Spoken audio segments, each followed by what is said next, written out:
Hello everyone. आज है 17 जनवरी 2023 और चलिए हम लोग देखते हैं आज कौन कौन सा न्यूज़ आर्टिकल है। तो पहला है related to WPI inflation cools to 4.95% in December. Second is India's richest 1% own more than 40% of total wealth according to Oxfam survival of the richest report. Third is India's import from Russia rise 400% in April to December as crude suits up. Fourth is India's import from China rise, export fall in April to December 2022. Global headwinds pushed down India's goods export 12.2% in December.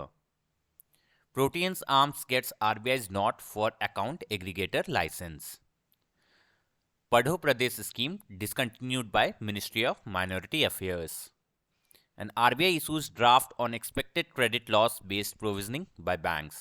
तो basically आज हम लोग जो है ज़्यादातर news RBI से related और जो ट्रेड रिलेटेड है, जो अब तक में अप्रैल से लेकर के दिसंबर तक का जो लास्ट ईयर का परफॉर्मेंस रहा है उसको हम लोग एनालाइज करेंगे। और तो पहला न्यूज़ है related to wholesale price index. तो हम लोग जानते हैं कि होलसेल अभी जो डेटा आया है दिसंबर 2022 में होलसेल प्राइस इंडेक्स का, उसके अकॉर्डिंग जो वैल्यू आया है दैट इज़ 4.95%। तो this is actually low compare करें हम लोग पिछले साल से तो, या फिर पिछले महीने से तो। जैसे नवंबर 2022 में होलसेल प्राइस इंडेक्स आया था 5.85%, राइट। और अगर हम लोग कंपेयर करें लास्ट ईयर, तो लास्ट ईयर दिसंबर 21 में, मतलब लास्ट के last 2021 financial year, last financial year का देखें तो दिसंबर 21 में इट वाज 14.27%। और दिसंबर 22 में अभी हम लोग देख रहे हैं 4.95%। तो काफ़ी ज़्यादा घटा है होलसेल प्राइस इंडेक्स। तो ये जो डिक्लाइन हुआ है होलसेल प्राइस इंडेक्स इतना ज़्यादा, ये बेसिकली हुआ है because of the decline in the price of the food articles. जैसे सीपीआई में भी हम लोग देख रहे थे बिकॉज ऑफ द फूड बहुत ज़्यादा कंट्रीब्यूट किया है डिक्लाइन में। और दूसरा है because of the decline in the price of the crude petroleum. हाँ, ये दो फैक्टर्स है जिसके कारण कि होलसेल प्राइस इंडेक्स घटा है।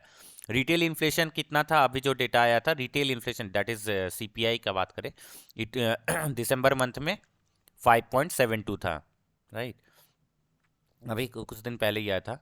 तो इन्फ्लेशन जो फूड आर्टिकल्स का ये घटा है, फूड आर्टिकल्स का इन्फ्लेशन जो है अराउंड 1.25% से घट गया। दैट इज फूड आर्टिकल का रेट है 1.25% माइनस में। और जो फ्यूल एंड पावर का है एक्चुअली में इंक्रीज हुआ था, दैट इज 18.09% इंक्रीज हुआ था दिसंबर 22 में। तो this was mainly because of the contribution by the food and crude oil. हालांकि फ्यूल जैसे कि कोल वगैरह है उसका प्राइस बढ़ा था, इस कारण से जो फ्यूल एंड पावर है उसका दाम बढ़ा। और जो मैन्युफैक्चर्ड प्रोडक्ट्स है उसका भी इन्फ्लेशन बढ़ा था, that is around that wholesale price index का बात करें तो 3.37% से इंक्रीज हुआ। WPI क्या है? WPI एक एवरेज चेंज इन प्राइस है, हाँ, एवरेज चेंज इन प्राइस, जो कि कैलकुलेट किया जाता है एट द होलसेल लेवल। हाँ, तो इसे कौन रिलीज करता है? Office of economic adviser, ministry of commerce release करता है। इसका बेस ईयर और सीपीआई का बेस ईयर में थोड़ा अलग अलग है। इसका बेस ईयर 2011-12 और सीपीआई का जो है बेस ईयर है 2012। तो यहाँ एक ही साल है, मतलब दिस इज कैलेंडर ईयर। हाँ, और यहाँ 2 साल लिखा है, मतलब this is financial year, that is March 2011 to March 2012। And this is 2012 calendar, that is January to December. तो हमें ने देखा कि इस तरह से कि सीपीआई, हाँ, और डब्ल्यूपीआई, सीपीआई घटा टू 5.72%, डब्ल्यूपीआई घट गया टू 4.95%, दोनों घट गया। दैट मीन्स आगे चल के माइट बी कि आरबीआई जो है रेपो रेट को अराउंड 25 बेसिस पॉइंट से बढ़ा दे, या फिर इट माइट बी पॉसिबल कि पॉज भी कर सकता है, या this might be the last time, depending on कि यूएस में सिचुएशन क्या है।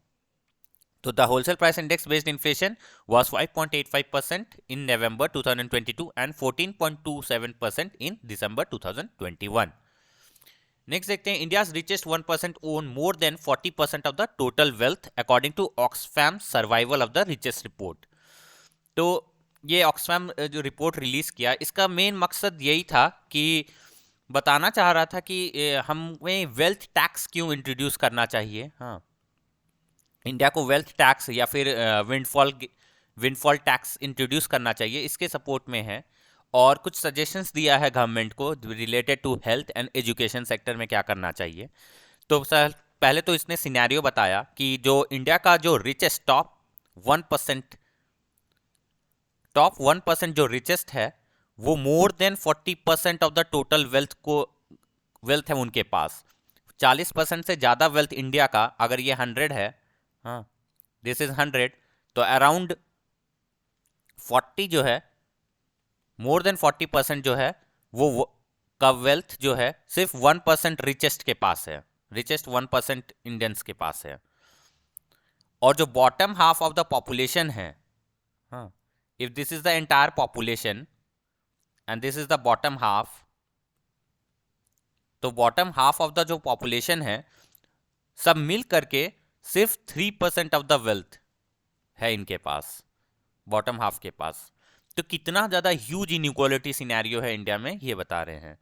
और ऑक्सफैम इंटरनेशनल के अकॉर्डिंग अगर जो है इंडिया के 10 रिचेस्ट इंडिविजुअल्स को 5% के बेसिस पे टैक्स करे, वेल्थ टैक्स लगाए सिर्फ एक बार, तो ये इतना पैसा दे देगा कि जो सारे बच्चे हैं स्कूल से जो नहीं जा पा रहे हैं वो वापस स्कूल में पहुंच जाएंगे। They have estimated amount. और अगर वन टाइम अगर टैक्स करे एट द रेट 2% के ऊपर, हाँ, पूरे वेल्थ के ऊपर जो इंडिया के बिलियनियर्स है इनके ऊपर 2% का सिर्फ एक बार टैक्स लगाए, तो ये अराउंड 40,000 करोड़ रुपीस फेच करेगा, जिससे कि न्यूट्रिशन और मैल नरिशमेंट जो है वो खत्म कर दिया जाएगा फॉर नेक्स्ट 3 इयर्स। इसका प्रॉब्लम को आंसर किया जा सकता है सिर्फ 2% के टैक्स पे, अगर बिलियनियर्स पे टैक्स लगाए तो। इसके बाद इन्होंने जेंडर इनइक्वालिटी के बारे में बात किया, हाँ, और कास्ट इनइक्वालिटी के बारे में भी, हाँ, कास्ट बेस्ड और जेंडर। तो जेंडर इनइक्वालिटी में उन्होंने बताया कि जो अगर मेल 1 रुपए कमाते हैं, 1 रुपीज, तो फीमेल इतने में 63 पैसे ही कमा पाते हैं, राइट। तो ये डिफरेंस है इन पेमेंट वेजेस में, जो डिफरेंस है बिटवीन मेल और फीमेल में, कि मेल अगर 1 कमा रहे हैं तो फीमेल 63 पैसे कमा रहे हैं। उसी तरह कास्ट बेसिस पे बताया कि जो SC/STs है, हाँ, वो जो एडवांटेज ग्रुप अगर 100 कमाते हैं तो SC/STs अराउंड 55 कमाते हैं, मतलब 55% कमाते हैं जो एडवांटेज ग्रुप को मिलता है। और जो फिर उन्होंने रूरल वर्कर्स के बारे में बताया कि रूरल वर्कर्स अराउंड 50% कमाते हैं, कि अगर अर्बन में 100 कमा रहे हैं तो रूरल 50 कमा रहे हैं। फिर हाफ ऑफ वर्क जो अर्बन अर्न कर रहे हैं, ये 2019 के डेटे के अकॉर्डिंग है, ये रूरल वाला, ठीक है। तो फिर पैंडेमिक जो आया, पैंडेमिक वाज एक्चुअली ए बून, हाँ, फॉर जो रिच बिलियनियर्स है, क्योंकि इस टाइम में जो है पैंडेमिक से लेकर के नवंबर 2022 तक का अगर हम लोग बात करें, हाँ, तो बिलियनियर्स जो है भारत में वो अपना वेल्थ को बहुत ज़्यादा इंक्रीज होते हुए देखे, अराउंड उनका वेल्थ अराउंड 121% जंप किया, हाँ, मतलब कि अराउंड ₹3608 करोड़ पर डे उनका वेल्थ इंक्रीज हुआ है, रियल टर्म्स में बात करें तो अराउंड 121% जंप हुआ है ड्यूरिंग द पैंडेमिक टू नवंबर 2022। तो इसलिए ऑक्सफैम इंडिया ने अर्ज किया है गवर्नमेंट को कि वो वेल्थ टैक्स लाए, हाँ, विंडफॉल टैक्स लाए, ताकि विंडफॉल टैक्स मतलब अकस्मात प्रॉफिट अगर हो रहा है उनका बिना कोई स्ट्रैटेजी, कोई एक्सटर्नल फैक्टर्स के कारण, तो उनके ऊपर टैक्स लगाया जाए, वेल्थ टैक्स लाए, तो फिर इससे जो है बहुत सारे प्रॉब्लम्स को सॉल्व किया जा सकता है। और जैसे कि हमारा नेशनल हेल्थ पॉलिसी के अकॉर्डिंग क्या है कि नेशनल हेल्थ पॉलिसी जो हमारा एम है according to national health policy कि अराउंड 2.5% ऑफ द GDP जो है हम लोग स्पेंड करें on health sector by year 2025। तो अगर हमें ये अचीव करना है 2.5% ऑफ GDP स्पेंडिंग, तो फिर हमें वेल्थ टैक्स इंट्रोड्यूस करना ज़रूरी हो जाएगा। उसी तरह जो बजटरी एलोकेशन है एजुकेशन सेक्टर में, दैट्स ग्लोबल एवरेज इज 6%, पर हम लोग का नहीं है। तो फिर अगर हमें ये 6% इन्वेस्ट करना मतलब एलोकेट करना है एजुकेशन सेक्टर में ऑफ द GDP, तो उसके लिए भी सरकार को पैसे चाहिए, और पैसे के लिए सरकार को वेल्थ टैक्स इंट्रोड्यूस करना चाहिए। तो the right groups of the Oxfam international have released the India supplement of its annual inequality report on the first day of the world economic forum annual meeting here. तो this was all about this news. Next is India's import from Russia rise 400% in April से लेके दिसंबर तक, मतलब 3 quarter, अप्रैल में जून, जुलाई अगस्त सितंबर अक्टूबर नवंबर दिसंबर। तो 3 quarter में जो Russia से इंपोर्ट है वो राइज हुआ है अराउंड 400%। तो रशिया जो है अब इंडिया का फोर्थ लार्जेस्ट इंपोर्ट सोर्स हो गया है। रशिया इज से has become India's fourth largest import source. कब से कब के पीरियड में? अप्रैल से लेकर के दिसंबर के पीरियड का बात कर रहे हैं 2022। क्वार्टर स्टार्ट होता है अप्रैल से और ये थर्ड क्वार्टर का एंडिंग है दिसंबर 22। तो टोटल गुड जो इंपोर्ट हुआ है इस पीरियड में वो 400% इंक्रीज हुआ है ईयर ऑन ईयर, मतलब लास्ट ईयर से अगर हम लोग कंपेयर करें इसी पीरियड में। और जो इंपोर्ट हुआ है total that is around Russia से $32.88 बिलियन। ये लार्जेस्ट इंक्रीज है अभी तक का। और ये सिर्फ इसलिए हुआ है क्योंकि जो हमें क्रूड ऑयल जो है सैंक्शंस लगने के बाद से रशिया के ऊपर कोई उसे क्रूड ऑयल नहीं ले रहा है, तो फिर रशिया जो है इंडिया को सस्ते में क्रूड ऑयल दे रहा है। इस कारण से हमारा इंपोर्ट बढ़ा है। लास्ट ईयर जो अगर बात करें इस साल जैसे फोर्थ लार्जेस्ट इंपोर्ट सोर्स है इंपोर्ट का, लास्ट ईयर रशिया जो है 18th लार्जेस्ट इंपोर्ट पार्टनर था। तो देख सकते हैं 18th से डायरेक्ट फोर्थ लार्जेस्ट हो गया इंपोर्ट पार्टनर। और क्रूड ऑयल का अगर हम लोग बात करें तो क्रूड ऑयल में Russia has become third largest supplier, India के लिए थर्ड लार्जेस्ट सप्लायर है। सबसे ज्यादा इंडिया इंपोर्ट करता है इराक से, देन सऊदी अरेबिया, और अब रशिया आ गया है, पहले यूएसए था। तो Russia is the third largest supplier of crude oil to India. तो ये तो था इंपोर्ट के बारे में। एक्सपोर्ट का क्या सिनेरियो हो सकता है? यू कैन गेस कि एक्सपोर्ट जो है, एक्सपोर्ट ऑफ गुड्स जो है रशिया से डिक्लाइन हुआ है। Export has declined of course, और इट हैज डिक्लाइंड बाय 14.22% से डिक्लाइन हुआ इन द पीरियड अप्रैल से नवंबर 2022। और ये डिक्लाइन होके पहुंच गया है अराउंड $1.87 बिलियन का एक्सपोर्ट किया इंडिया ने। पर अब क्या है, रुपी में अब ट्रेड हो रहा है इंडिया और रशिया के बीच में। ये रुपी ट्रेड मैकेनिज्म जो है, मतलब कि अब रुपी एज ए करेंसी यूज होगा इंडिया और रशिया का के बीच में ट्रेड के लिए। हाँ, तो अब इससे एक्सपेक्ट किया जा रहा है अगर रुपी में ट्रेड होगा तो फिर एक्सपोर्ट हमारा बढ़ेगा। एक्सपोर्ट क्यों बढ़ेगा? क्योंकि इंडिया रशिया से गुड्स लेगा, बदले में क्या देगा? रुपीज देगा, राइट? रुपी देगा। अब रशिया के पास बहुत सारा रुपी हो जाएगा, तो रशिया क्या करेगा? रशिया को कुछ सामान खरीदना पड़ेगा इंडिया से। तो फिर रशिया इंडिया से सामान खरीदेगा तो फिर हमारा एक्सपोर्ट बढ़ जाएगा। क्योंकि ये जो रुपी पेमेंट को रशिया यूज करेगा, कैसे यूज करेगा? तो इंपोर्ट ही करेगा, कुछ इंपोर्ट करेगा तो हमारा एक्सपोर्ट बढ़ जाएगा। सो रुपी ट्रेड मैकेनिज्म से हमारा एक्सपोर्ट जो है बढ़ने का काफी चांसेस है। तो और टोटल इंपोर्ट का बात करें अप्रैल से नवंबर में, तो it was around total import was 29.03 billion dollars. हम लोग रशिया से क्या क्या मेनली इंपोर्ट करते हैं वो देख लीजिए।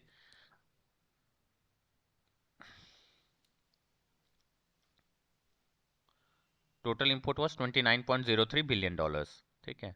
और इसमें से हम लोग सबसे ज्यादा है coal and coke, petroleum and fertiliser, petroleum products and fertiliser. तो आप देख सकते हो रशिया यूक्रेन वॉर के बाद इन सारी चीजों का दाम बढ़ा। कोल एंड कोक जो है अराउंड 3.18 बिलियन डॉलर्स का हम लोग इंपोर्ट करते हैं। पेट्रोलियम प्रोडक्ट्स का 2 बिलियन डॉलर्स के अराउंड, और फर्टिलाइजर्स अराउंड 2.1 बिलियन डॉलर्स। तो इस कारण से जो वॉर जब से हुआ है तब से हम लोग देख सकते थे फर्टिलाइजर में भी गवर्नमेंट को अब सब्सिडी देना पड़ रहा है ज़्यादा, क्योंकि जो रशिया यूक्रेन वॉर के बाद जो सप्लाई साइड कंस्ट्रेंट आ गया, जो एनपीके फर्टिलाइजर्स है उसका रॉ मटेरियल इंपोर्ट कम हो गया, इस कारण से हमारा रॉ मटेरियल प्राइसेस बढ़ा, इसलिए फर्टिलाइजर का भी प्राइस बढ़ने लग गया।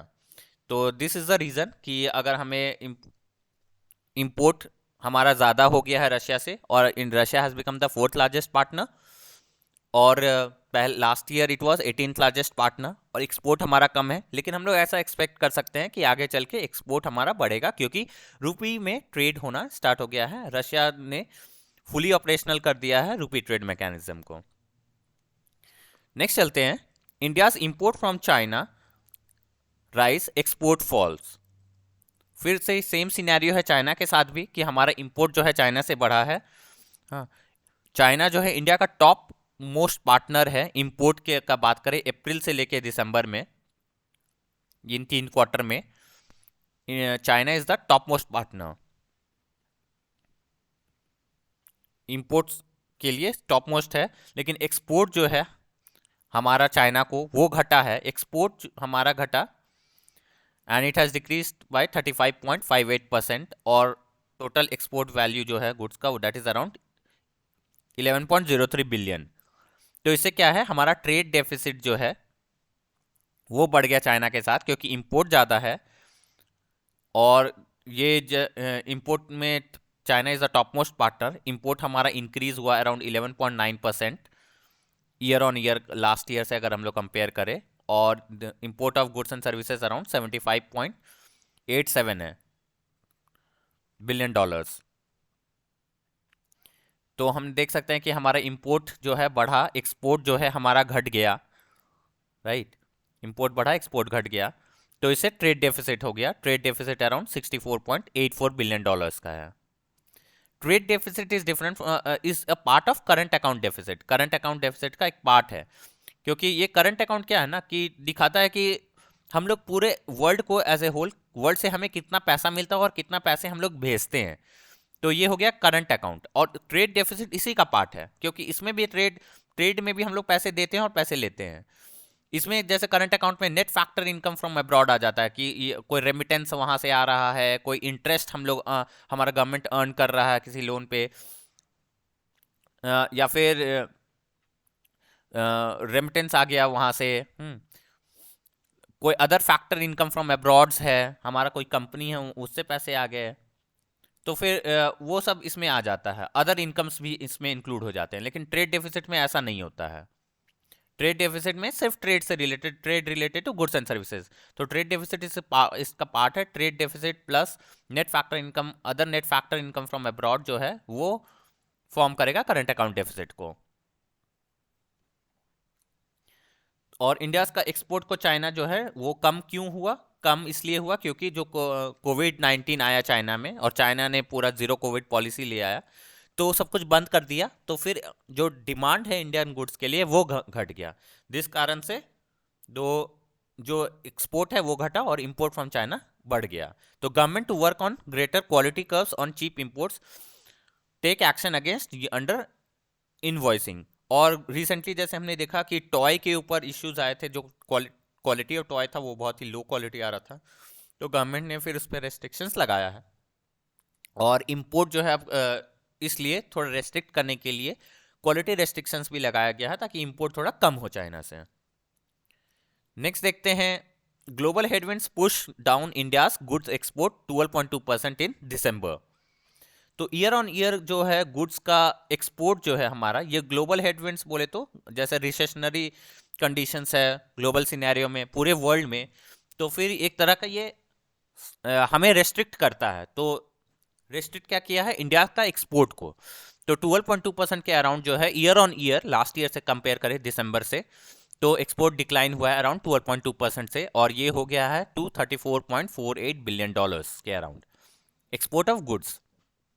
यहाँ सिर्फ गुड्स का बात कर रहा है, और ये इसलिए डिक्लाइन हुआ है क्योंकि हमारा एक्सपोर्ट का आइटम्स जो हम लोग एक्सपोर्ट करते हैं वो कम कर रहे हैं, जिसमें कि सबसे ज़्यादा पेट्रोलियम प्रोडक्ट्स का एक्सपोर्ट डिक्लाइन हो गया है, जेम्स एंड ज्वेलरी डिक्लाइन हुआ है, इंजीनियरिंग गुड्स जो है ये हम लोग बहुत ज़्यादा एक्सपोर्ट करते हैं, ये डिक्लाइन हुआ है।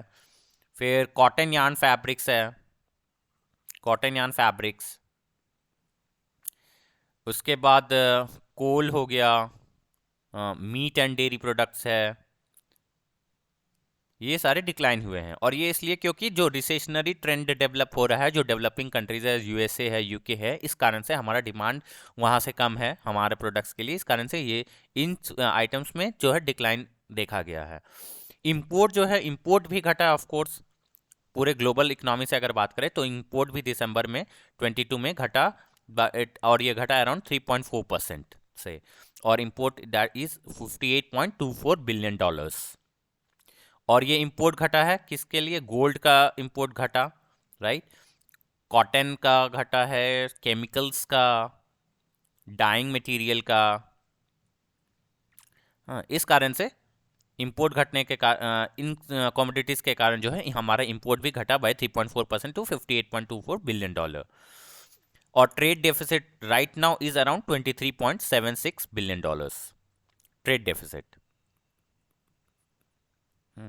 पूरे वर्ल्ड का, ऐसे ग्लोबल का बात करें तो। अप्रैल से दिसंबर में, अगर ये दिसंबर मंथ का है सिर्फ, और अगर हम लोग अप्रैल से दिसंबर का बात करें, दिसंबर 22, तो जो गुड्स का एक्सपोर्ट है, सिर्फ गुड्स का बात कर रहे हैं, वो इंक्रीज हुआ 9% से। This was for the month of December, अभी तक जो बात करते हैं this was for the month of December.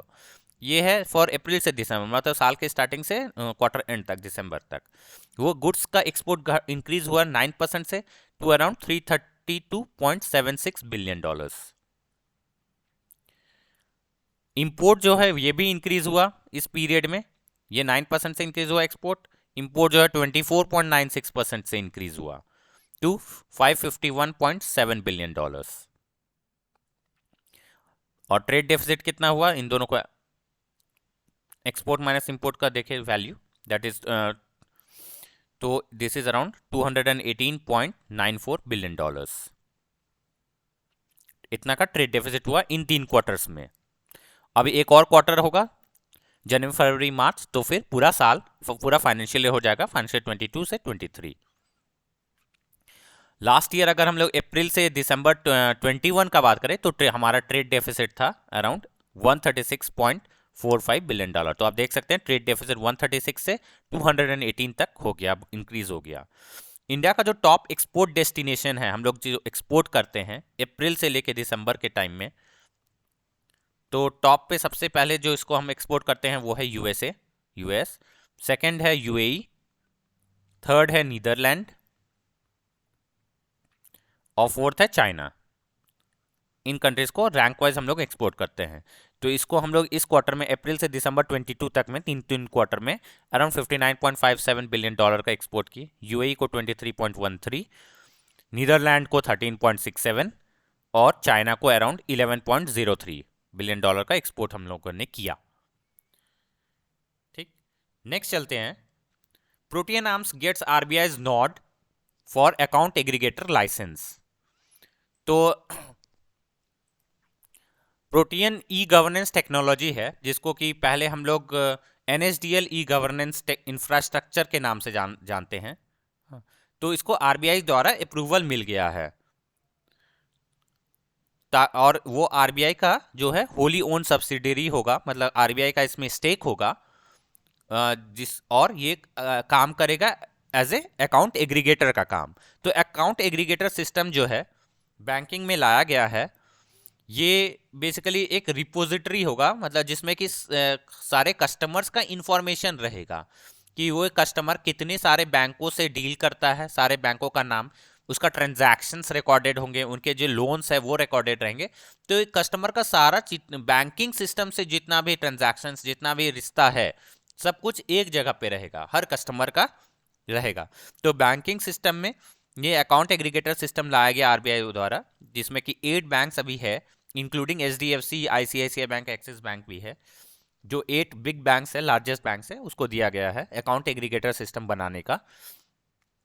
और जब ये पूरा तरह से फंक्शनल हो जाएगा तो फिर इससे क्या होगा कि लेंडिंग का काम आसान हो जाएगा, कस्टमर के बारे में इंफॉर्मेशन रहेगा, तो कोई भी बैंक आसानी से जज कर पाएगा कि इसको कस्टमर को लोन देना है या नहीं देना है। जैसे अभी क्रेडिट इंफॉर्मेशन कंपनीज है, सिविल रिपोर्ट जनरेट करता है, कस्टमर के बारे में ये भी इंफॉर्मेशन रखता है। हाँ, एक ये फैक्ट्स है, एक्सपीरियंस है, तो उसी टाइप से अकाउंट एग्रीगेटर है। और ये ऐसा भी मदद करेगा, कस्टमर्स को भी मदद करेगा कि कस्टमर को अगर अपने बारे में इंफॉर्मेशन चाहिए, उनके सारे बैंकों के ट्रांजैक्शन के बारे में, तो वो कहीं एक अकाउंट एग्रीगेटर से जाके अपना सारा डेटा निकलवा सकता है। तो कस्टमर और बैंक्स दोनों को इससे फायदा होगा। तो अकाउंट एग्रीगेटर एक तरह का नॉन बैंकिंग फाइनेंशियल कंपनी होगा जो कि कॉन्ट्रैक्ट के अकॉर्डिंग, हाँ, सारा डेटा जो है कस्टमर का अपने पास कलेक्ट करके रखेगा, कंसोलिडेट करके, ऑर्गेनाइज करके, हाँ, और उसको प्रेजेंट करेगा जब भी रिक्वायरमेंट होगा। बैंकों को जब रिक्वायरमेंट होगा या कस्टमर को रिक्वायरमेंट होगा तो उसके अकॉर्डिंग वो प्रेजेंट करेगा। तो इससे काफ़ी बेनिफिट होगा कि लोन देने का प्रोसीजर, जो वेल्थ मैनेजमेंट है, ये काफ़ी फास्ट हो जाएगा और कस्टमर को भी ईजी रहेगा। अगर उसको कोई इश्यूज है या फिर उसको कहीं दूसरे बैंक से अगर लोन लेना है तो वो अपना सारा इंफॉर्मेशन लेके दूसरे बैंक के पास प्लेस कर देगा, तो इजीली बैंक को जज करने में टाइम नहीं लगेगा। तो दिस इज द रीजन कि अकाउंट एग्रीगेटर सिस्टम को लाया गया। और इसमें प्रोटियन आर्म, जो प्रोटियन ई गवर्नेंस टेक्नोलॉजी है, जिसको पहले एनएसडीएल ई गवर्नेंस इंफ्रास्ट्रक्चर बोलते थे, इसे पहला लाइसेंस दिया गया है। तो इससे क्या होगा कि इंडिविजुअल्स अब जो है अपना डिजिटली एक्सेस कर पाएगा और सिक्योरली एक्सेस कर पाएगा और अपना इंफॉर्मेशन को शेयर कर पाएगा। एक फाइनेंशियल इंस्टीट्यूशन से दूसरे फाइनेंशियल इंस्टीट्यूशन अगर करना है तो ये लोग आराम से कर सकता है। ठीक है, तो Protean supports open digital building blocks for use case across sectors. Next है Padho Pardesh scheme discontinued by ministry of minority affairs. तो ये स्कीम जो है पढ़ो प्रदेश स्कीम, ये प्राइम मिनिस्टर का 15 पॉइंट प्रोग्राम था। हाँ, 15 पॉइंट प्रोग्राम, ये 2006 का बात है, तब इंट्रोड्यूस, उसका एक पार्ट था ये पढ़ो प्रदेश स्कीम। हाँ, इसमें बेसिकली जो है मिनिस्ट्री ऑफ माइनॉरिटी अफेयर्स जो है वो इंटरेस्ट सब्सिडी देता था एजुकेशन लोन के ऊपर, और अब इसको जो मिनिस्ट्री ऑफ माइनॉरिटी अफेयर्स ने डिसकंटिन्यू कर दिया है, मतलब कि अब ये नहीं वैलिड होगा, ये स्कीम नहीं का फायदा नहीं मिलेगा जिसमें कि इंटरेस्ट सब्सिडी मिलता था एजुकेशन लोन पे ओवरसीज स्टडीज के लिए। मतलब अगर विदेश में पढ़ना है तो उसके लिए उसके ऊपर जो लोन होता था उसके इंटरेस्ट के ऊपर सब्सिडी मिलता था, मतलब कम इंटरेस्ट पे करना होता था। जो भी माइनॉरिटी कम्युनिटी को बिलोंग करते हैं उनके लिए था ये। तो अब सारे बैंकों को नोटिफाई कर दिया गया है, सारे इंडियन बैंक एसोसिएशन द्वारा, आईबीए द्वारा, कि लास्ट मंथ से ये डिसकंटिन्यू हो गया है और कोई इंटरेस्ट सब्सिडी स्कीम अब नहीं मिलेगा फ्रॉम 2022-23 इस फाइनेंशियल में अब नहीं मिलेगा। इसका नोडल बैंक था कैनरा बैंक। हाँ, ये स्कीम जो है कैनरल बैंक द्वारा ही इंप्लीमेंट किया जा रहा था और जैसे मैंने बताया 2006 का 15 पॉइंट प्रोग्राम का पार्ट था। और मिनिस्ट्री ऑफ माइनॉरिटी अफेयर्स का लेटेस्ट रिपोर्ट के अकॉर्डिंग 2020-21 में, हाँ, अराउंड 20.10 करोड़ रुपीस जो है ये रिलीज किया गया था कैनरा बैंक को, ताकि वो रिम्बर्समेंट कर सके इंटरेस्ट सब्सिडी का, मतलब स्टूडेंट्स को लाभ दे सके। सारे जो भी फ्रेश स्टूडेंट्स आ रहे हैं या फिर जो ऑलरेडी स्टूडेंट्स है और उनका लोन चल रहा है, उनका रिन्यूअल चल रहा है, तो उन लोग को इंटरेस्ट सब्सिडी का फैसिलिटी प्रोवाइड करने के लिए 20.10 करोड़ का एक्सपेंसेस करना पड़ा था गवर्नमेंट को, मिनिस्ट्री ऑफ माइनॉरिटी अफेयर्स को, इसलिए इसे खत्म किया गया। तो bank notified by IBA about discontinuation of the scheme of the interest subsidy on education loan for overseas studies for students belonging to minority communities. Next चलते हैं RBI issues draft on expected credit loss based provisioning by the bank. तो RBI जो है वो एक discussion paper लाया है, हाँ, और जिसमें कि एक्सपेक्टेड क्रेडिट लॉस बेस्ड जो है लोन के लिए प्रोविजनिंग किया जाएगा। मतलब कि जब देखिए अभी क्या है कि स्टैंडर्ड कैटेगरी में रहता है, मतलब कि स्टैंडर्ड कैटेगरी हो गया, एसएमए भी वैसे स्टैंडर्ड होता है, एसएमए 0, 1, 2, ये भी स्टैंडर्ड में आता ही है। इसके बाद होता है एनपीए, हाँ, और उसके बाद एनपीए 1 साल से 2 साल, 0 to 1 ईयर, 1 से 2 ईयर, 2 से 3 ईयर, और उसके बाद ये बेसिकली D1, D2, D3 हो जाता है, D1, D2, D3 एनपीए में, मतलब डाउटफुल 1, डाउटफुल 3, और उसके बाद लॉस एसेट हो जाता है।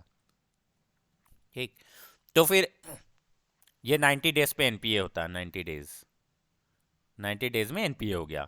तो जब स्टैंडर्ड कैटेगरी में होता है तब भी सारे जो बैंक्स लोन दे रखे थे हर कैटेगरी का, एग्रीकल्चर लोन हो गया, हाउसिंग लोन हो गया, कॉर्पोरेट लोन हो गया, हाँ, व्हीकल लोन हो गया, तो सारे लोन्स को जो है अगर स्टैंडर्ड कैटेगरी में है तो कुछ प्रोविजन करना हो, जैसे एग्रीकल्चर वाला 0.25% के अराउंड है प्रोविजनिंग करना पड़ता है, हाउसिंग लोन का अराउंड 0.4% के अराउंड प्रोविजनिंग करना पड़ता है, 40। तो ये मतलब कि अगर स्टैंडर्ड कैटेगरी में लोन है तो इतना गवर्नमेंट बैंक्स को इतना percentage of the loan amount को रखना पड़ता है प्रोविजन के तौर पे। और उसी तरह अगर लॉ एनपीए हो गया तो अराउंड 100% रखना पड़ता है लॉस होने पे, 100% ऑफ द लोन अमाउंट। तो ये फिक्स है, ये बैंक के लिए है। एनबीएफसीज के लिए अलग तरीका है। हाँ, तो आरबीआई जो है अब क्या बोल रहा है कि जो एक्सपेक्टेड क्रेडिट लॉस होगा उसके अकॉर्डिंगली बैंक को अब प्रोविजन करना पड़ेगा, और ये सेम मैकेनिज्म यूज किया जाता है एनबीएफसीज द्वारा। हाँ, जिसमें कि बैंक का जो भी एसेट्स है, स्ट्रेस्ड एसेट्स, उसको 3 कैटेगरी में, स्टेज 1, स्टेज 2, स्टेज 3 में डिवाइड किया हुआ रहता है, 3 स्टेजेस में, और उसके according expected credit loss calculate होता है। और एक्सपेक्टेड मतलब प्रोबेबिलिटी, कितना प्रोबेबिलिटी है कि कोई जो भी लोन बैंक ने दिया है, क्रेडिट दिया है, क्रेडिट, वो लॉस हो जाए। हाँ, एक्सपेक्टेड मतलब प्रोबेबिलिटी, क्रेडिट मतलब कितना अमाउंट ऑफ लोन है, और लॉस हो जाए। तो ये प्रोबेबिलिटी बेस्ड कैलकुलेशन किया जाएगा, प्रोबेबिलिटी वेटेड रहेगा ये एस्टिमेट कि कितना लॉस हो सकता है कोई लोन अकाउंट में ओवर द एक्सपेक्टेड लाइफ। तो इसके लिए बैंक्स, आरबीआई ने इसलिए डिस्कशन पेपर लाया है कि expected credit loss based loan provisioning किया जाए बैंकों द्वारा। इससे क्या होगा, ये एट पार आ जाएगा, बैंक का जो कैलकुलेशन है एट पार आ जाएगा विद एनबीएफसीज। पर इसके लिए बैंकों को जो है मॉडल डेवलप करना पड़ेगा, ये ईसीएल फॉर्म करने के लिए। मॉडल मतलब अपना कोई स्टैटिस्टिकल मॉडल डेवलप करेगा, और ये मॉडल सारे बैंकों को कहा गया तैयार करने के लिए। इसके लिए टाइम ऑफ कोर्स दिया गया है, अभी इम्प्लीमेंट नहीं होगा ये, अभी ये ड्राफ्ट स्टेज में है। तो सारे बैंकों को अपना मॉडल डेवलप करना पड़ेगा। तो ऐसा हो सकता है पॉसिबिलिटी कि सारे बैंक अलग अलग मॉडल डेवलप करें, पर यूनिफॉर्मिटी थोड़ा लाने के लिए आरबीआई ने अपना कुछ जो है अपना गाइडलाइंस तैयार किया है, जिसके अकॉर्डिंगली सारे बैंकों को मॉडल डेवलप करना पड़ेगा, ताकि थोड़ा कुछ कॉमन हो, सब में डिफरेंट ना हो जाए। तो it will take time right now, but ये अच्छा स्टेप है कि पूरे बैंकिंग इंडस्ट्री, फाइनेंशियल इंडस्ट्री में ये एक यूनिफॉर्मिटी लेके आएगा प्रोविजनिंग रिक्वायरमेंट के लिए। तो will bring provisions requirement for the bank on par with those of the NBFCs. तो दिस वाज ऑल अबाउट। हाँ, आई होप आपको काफ़ी कुछ सीखने को मिला होगा आज, काफ़ी कुछ कंसेप्चुअल था, और ज़्यादा फोकस आरबीआई के पर था, और related to the export import scenarios, और ये लास्ट में WPI. So this was all about. आज के लिए इतना ही। आज कल फिर हम लोग मिलते हैं। So thank you so much. अगर if you like the video, kindly like, share and do subscribe my channel.